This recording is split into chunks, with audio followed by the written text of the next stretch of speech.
Welcome to my series of short videos, and this one may be the best one yet.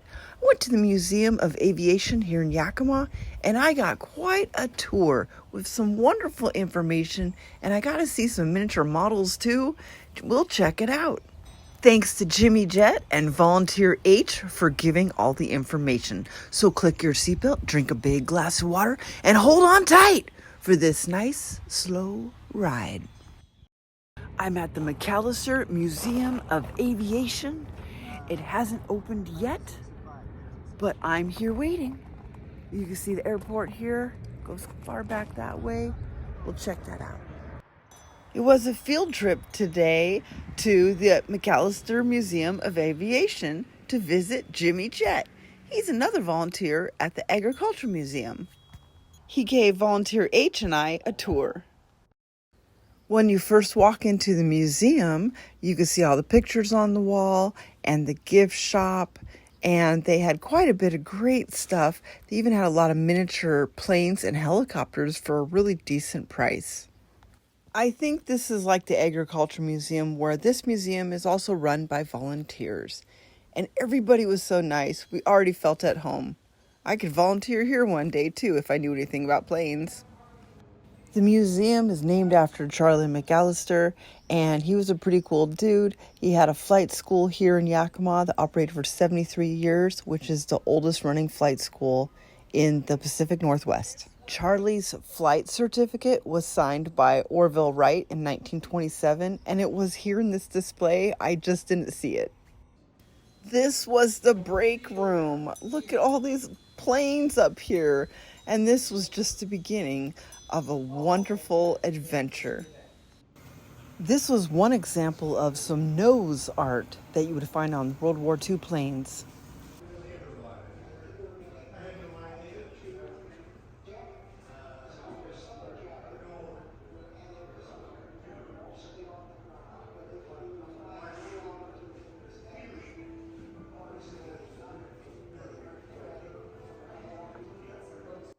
This museum has two buildings.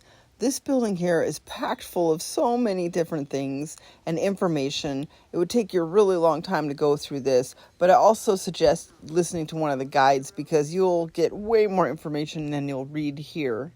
And then in this building also is a vast library, and also they have books for sale.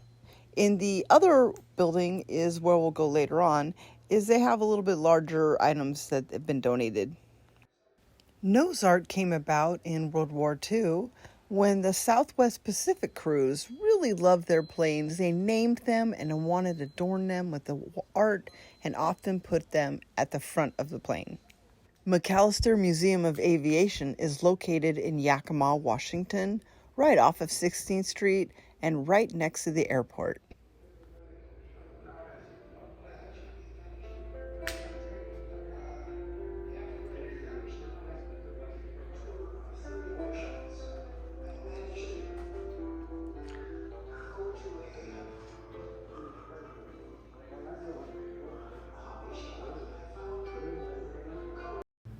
All of these plane models and helicopter models were made by one artist, Bob Hill. Our friend made all these models and dioramas in this case, and we'll be talking about some of these planes later on in this video.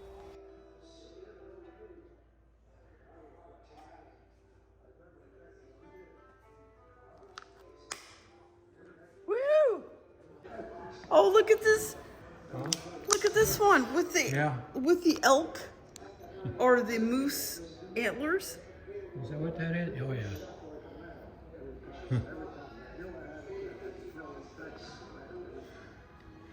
Helicopter. That was the workhorse of World War II. That right there. Wow.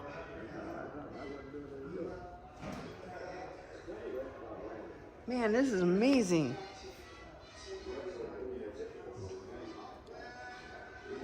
What was this? This is the landing gear. The landing gear we have in the museum is approximately $400,000. Entire landing gear is well over $1 million in cost. The cost of the B-1 bomber is approximately $250 million per plane.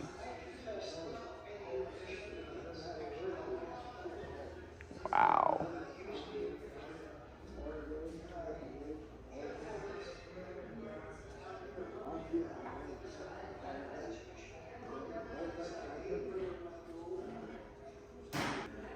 Okay, so these planes are set up according to the country and the war? Yeah, yeah. Oh my goodness. Aren't those neat?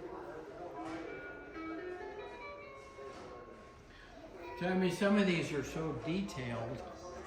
They even show the exhaust burning on the wings from the engines.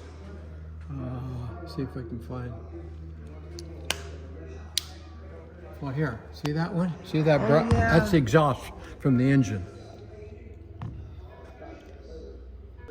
This P-41, this is the one that should say saved the war.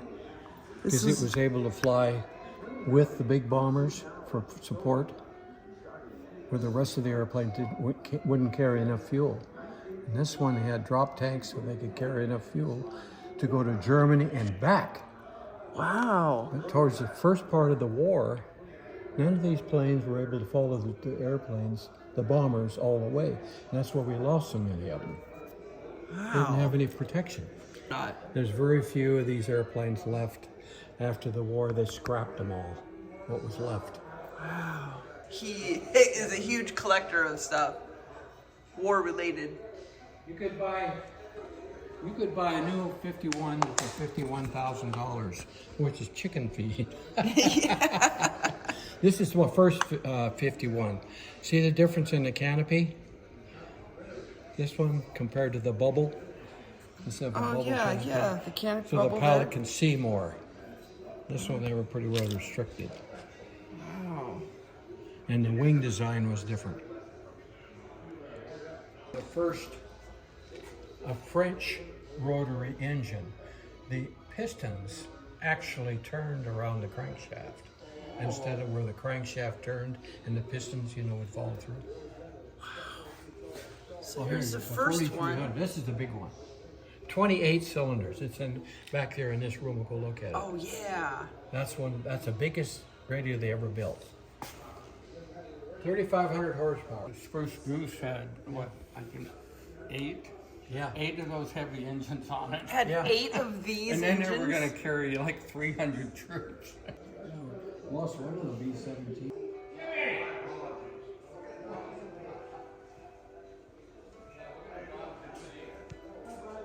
Come on, let's go look.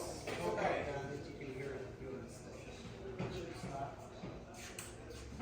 I'm going to take her and show her those engines in the other room. Oh, yeah. Yeah. That'll be part of the tour. Yeah.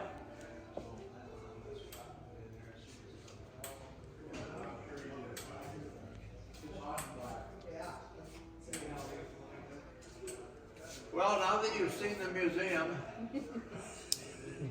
What kind of medal? Medal of Honor. Yeah. Medal of Honor. The highest one. Yep. Wow. Flew cover for the B-17s over Germany. Yep. With P-51 aircraft like that. Among other aircraft. Yeah. Yeah. P-51, yeah. They were the biggies. Yeah. And the biggest thing, Jim, for them was the range, wasn't it? Yeah. We had more range than anything else. Yes. We had. They could go fly farther. The P-51s. They had more Yeah. range. Yeah. Well, yeah, they carried drop tanks. Yeah. You can see, on drop tanks. Yep. And in both of those airplanes. And they just dropped those down? Well, they used the fuel out of those first. Yeah. When they were empty, then they would drop them.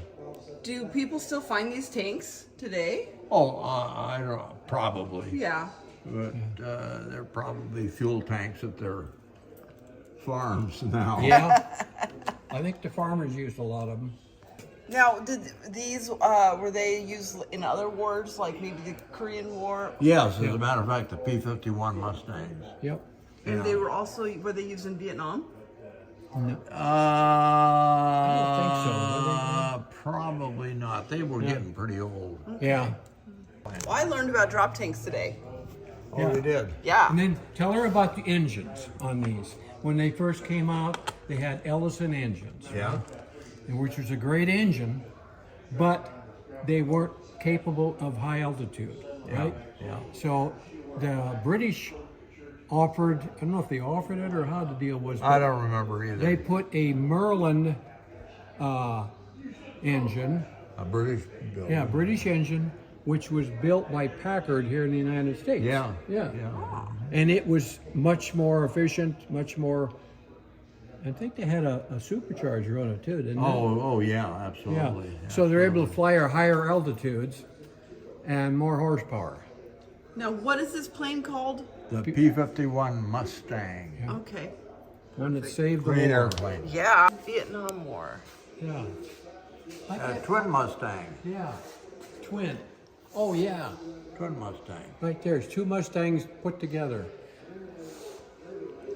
I wonder what was the benefit of that? Oh, they wanted better range and more powerful. So there was a pilot in each. There was a navigator on one side and a pilot on the other. Navigator on one side and pilot on the other. Wow. Well, the two canopies. So they better get along. Yeah. Well, what's this? A giant drop tank? Yes, it is. Okay. Yeah. I don't see Fuel tank. When were drop tanks invented? Probably in the Second World War. Second World War. Okay. Yeah. That one right there. That was the trainer. Oh yeah, T-33, T-33, I think. Yeah. T-33 trainer. Call it the T-bird. Right here. Yeah. Well, it was a twin engine. It was called Elias, and it did a lot of jobs. It didn't.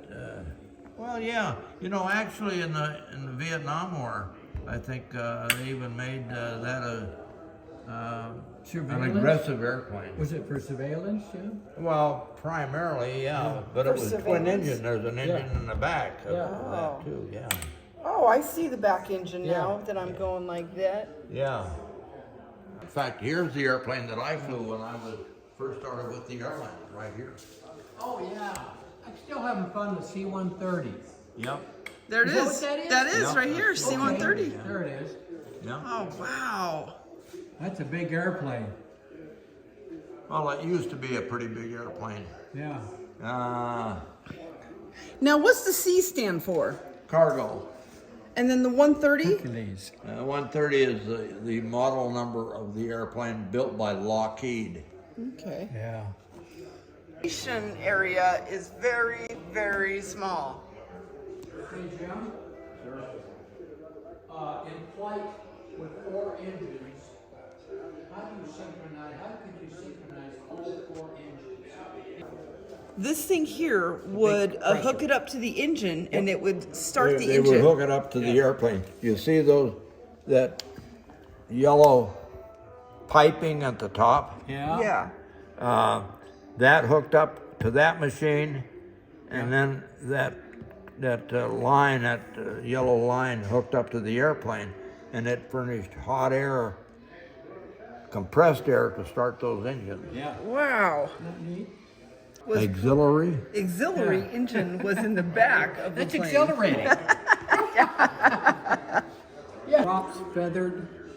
Or are They are feathered to begin with, Okay. and as they generate speed, But then they automatically yeah, pivot? Really? yeah, yeah, it's quite an airplane. Still is quite an airplane. But Alaska Airlines doesn't have any of them anymore. They don't. Oh. No, they got 737s. Oh. And in fact, all of their fleet is 737 These are too Boeing. much maintenance on these? No, they just outlived their usefulness Yeah. for Alaska Airlines, and they're still being flown around the world, primarily. For firefights, aren't they? Well, for firefighting, and there's a few countries that have bought these airplanes, the civilian version of it. Well, that is a civilian. It means a The fighter. P. Yeah, pursuit. Like the P-51 means pursuit. Yeah. Yeah. Yeah. And F means fighter. Yeah. It moves the tail like this. Yeah. Up here, those are brakes. The brakes, I see the brake light going on. And just about all airplanes have a set of these called rudder pedals. Rudder pedals, cool. And then push that for the brake. And the brakes, And of course, each side controls. This side controls the right side of the brakes. This controls the left How do you side. brake in the air? Okay. Same as learning how to drive a car. Do you guys have an airplane that I get to try to drive today? Here at the museum? How much money you got? Doesn't look like much. This is him sitting on it. And you know, right here is an airplane. That airplane right there. That is that airplane. Back there, he's sitting in that seat. There's a stick in front of him. It moves the controls, and it also moves the model up here, and it shows how everything is connected and controls everything. Wow. What's this? This is an instrumentation display showing what some of these instruments will do. This here is one of the antennas that runs some of this gets information to run these instruments. That's the map we use. You understand a map like that? Oh, I do not understand a map like this. No, of course not. You weren't trained in it. I wasn't. But this instrumentation is used to get from A to B. So you have to use math, is what you're saying. Well, you have to have, what you do is you look at some of this stuff and it goes into your brain and your brain puts it together so that you can get from A to B. How should I put this? You can go up and fly by the seat of your pants, so to speak. Or you can get into weather and have to use some of this instrumentation here. But that map is something you're looking at and putting all that information together in front of you so you have a picture of where the airplane is going and flying. Cross package. Food, survival food. Sugar cane. Wow. I wonder what German black bread is. And you look out this and you can see farther? It was a secret. It was a secret. The whole thing was a secret. Wow. Oh, for a long time. Yeah. If you crashed, they had to destroy it if they were any survivors. Wow. Secret military project. Very complicated instrument.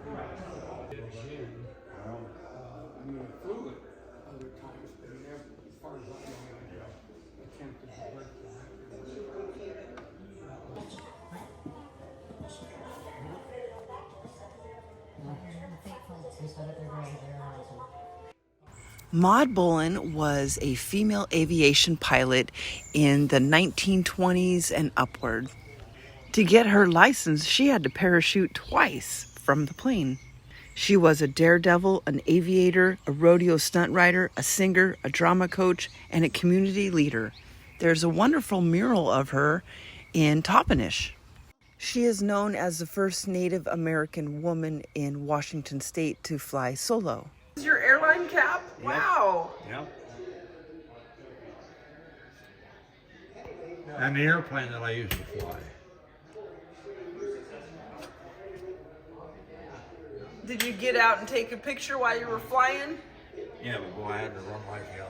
This is McAllister's Museum. Mm-hmm. There's Charlie McAllister. Okay. One of his fuel tanks. He had a couple of these. So that was his video over there of him talking? Yeah. Okay. Yeah. Wow.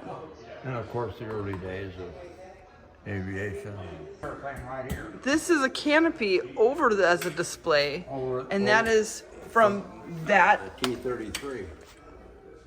Lockheed T-33. Wow. What a smart idea for a display. Yeah, I think it is too. It's very smart, yeah.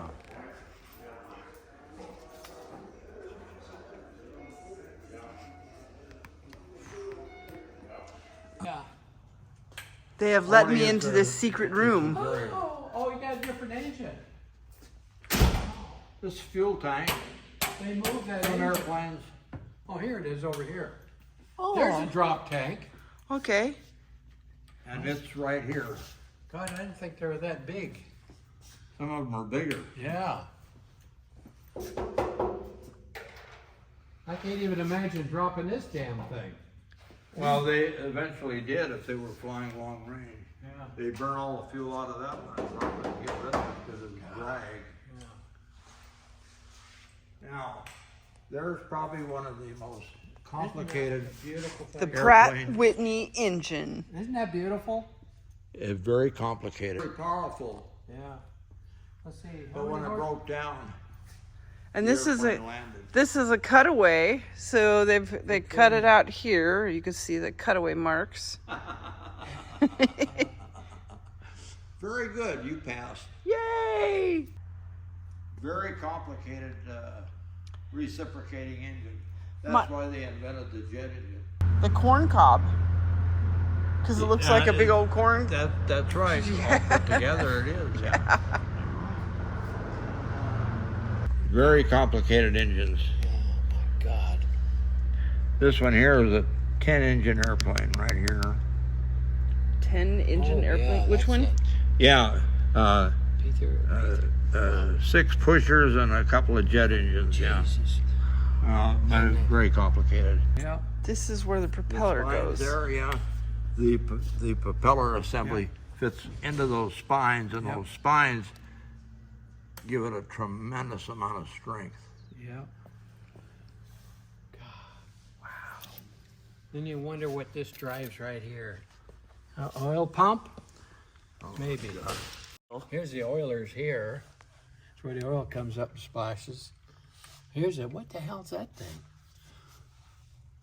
Wow. Some kind of a piston device. Engine. Yep. Less moving parts. Yeah, oh yeah. So the jet engine was the replacement to this engine? Well, more or less, because the jet engine was so much simpler over there, called a home built. And quite often they came in kits that you put together and then flew these ugly looking sport airplanes, I guess you could call them. But you know, when somebody builds something like this, it costs them a lot of money to do that. Right. Look at the difference between the jet engine and a couple of recips. So is this a jet engine? That's a jet engine, yeah. Jet engine. This is the front end of it. This is where the air goes in, and it goes through some compression stages. And then right about in here is where the fuel is sprayed into this air that's coming in here and getting compressed. Fuel is injected about in here, and when you inject fuel, it expands even more, giving it a lot of thrust out of that air's trying to get out of that tube. This whole tube goes out as thrust for a jet engine. So it goes in here, it goes through all these stages through here, and the exhaust coming out gives it the thrust for the power of the engine. Now is this 707? Is this the same it was on? Well, it would be on a 707, yeah. I mean, the one you flew, 727? I was on a 727, yeah. Would that be the same engine? Similar, Yeah. an advanced model of an engine like this. Yeah. And then that engine behind you, the Second World War. Not a beauty.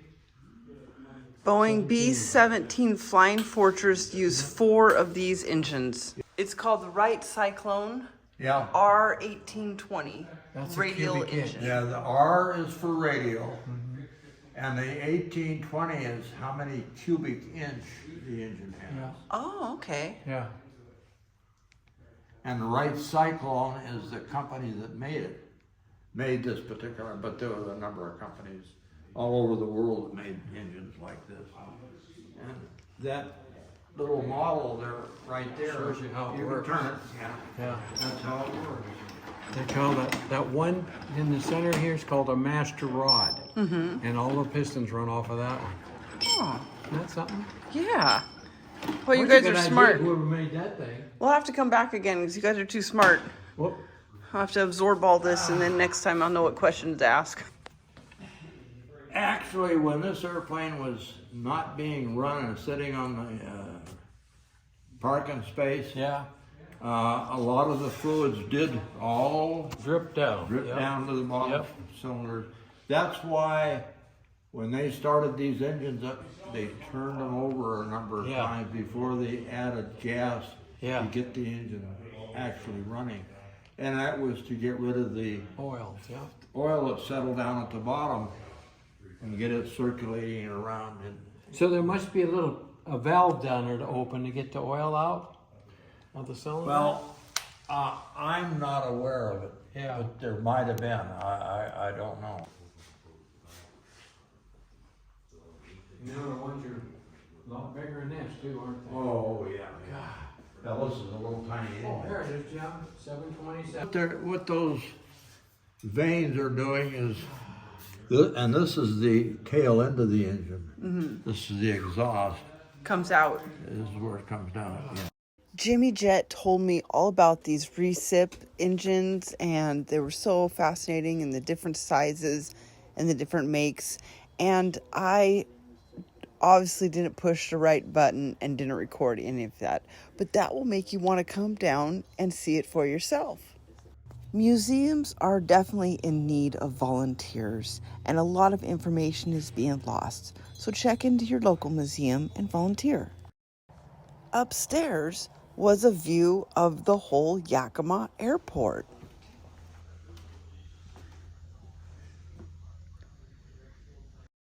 Yakima used to host an air show here every year up until 1998. I mean, they even had the Blue Angels come, but over time and liability, they just stopped doing it. It took them 4 years to plan each show. You know, ready to go. I've been filming him for quite some time.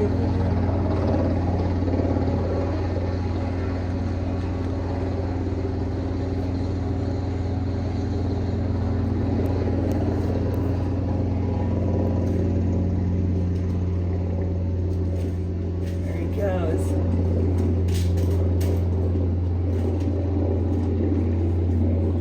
So he can't actually take off from there. He has He has to take off over by the runway. Oh, so he has to gently go like this till he gets there. Yeah.